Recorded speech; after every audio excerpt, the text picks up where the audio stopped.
Ladies and gentlemen, the very word secrecy is repugnant in a free and open society, and we are, as a people, inherently and historically opposed to secret societies, to secret oaths, and to secret proceedings. We decided long ago that the dangers of excessive and unwarranted concealment of pertinent facts far outweighed the dangers which are cited to justify it. Even today, there is little value in opposing the threat of a closed society by imitating its arbitrary restrictions. Even today, there is little value in ensuring the survival of our nation if our traditions do not survive with it. And there is very grave danger that an announced need for increased security will be seized upon by those anxious to expand its meaning to the very limits of official censorship and concealment. That I do not intend to permit to the extent that it's in my control. And no official of my administration, whether his rank is high or low, civilian or military, should interpret my words here tonight as an excuse to censor the news, to stifle dissent, to cover up our mistakes, or to withhold from the press and the public the facts they deserve to know.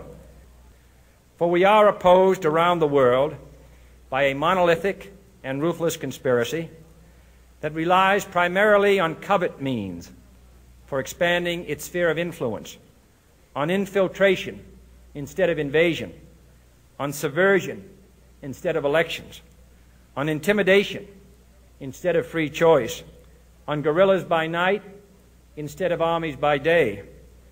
It is a system which has conscripted vast human and material resources into the building of a tightly knit, highly efficient machine that combines military, diplomatic, intelligence, economic, scientific, and political operations.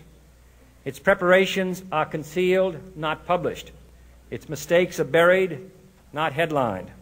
Its dissenters are silenced, not praised. No expenditure is questioned, no rumor is printed, no secret is revealed.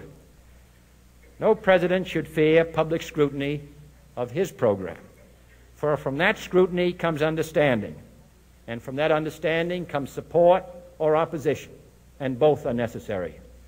I am not asking your newspapers to support an administration, but I am asking your help in the tremendous task of informing and alerting the American people. For I have complete confidence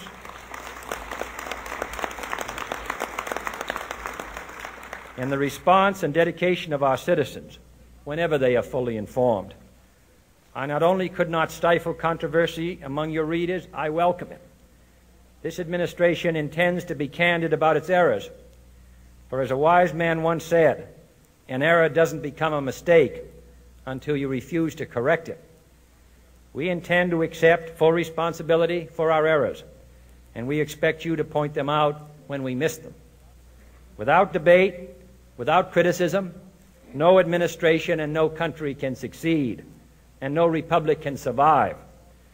That is why the Athenian lawmaker Solon decreed it a crime for any citizen to shrink from controversy. And that is why our press was protected by the First Amendment, the only business in America specifically protected by the Constitution, not primarily to amuse and entertain, not to emphasize the trivial and the sentimental, not to simply give the public what it wants, but to inform, to arouse, to reflect, to state our dangers and our opportunities, to indicate our crises and our choices, to lead, mold, educate, and sometimes even anger public opinion. This means greater coverage and analysis of international news, for it is no longer far away and foreign, but close at hand and local. It means greater attention to improved understanding of the news, as well as improved transmission. And it means, finally, that government at all levels must meet its obligation to provide you with the fullest possible information outside the narrowest limits of national security. And so it is to the printing press, to the recorder of man's deeds, the keeper of his conscience, the courier of his news, that we look for strength and assistance, confident that with your help, man will be what he was born to be, free and independent.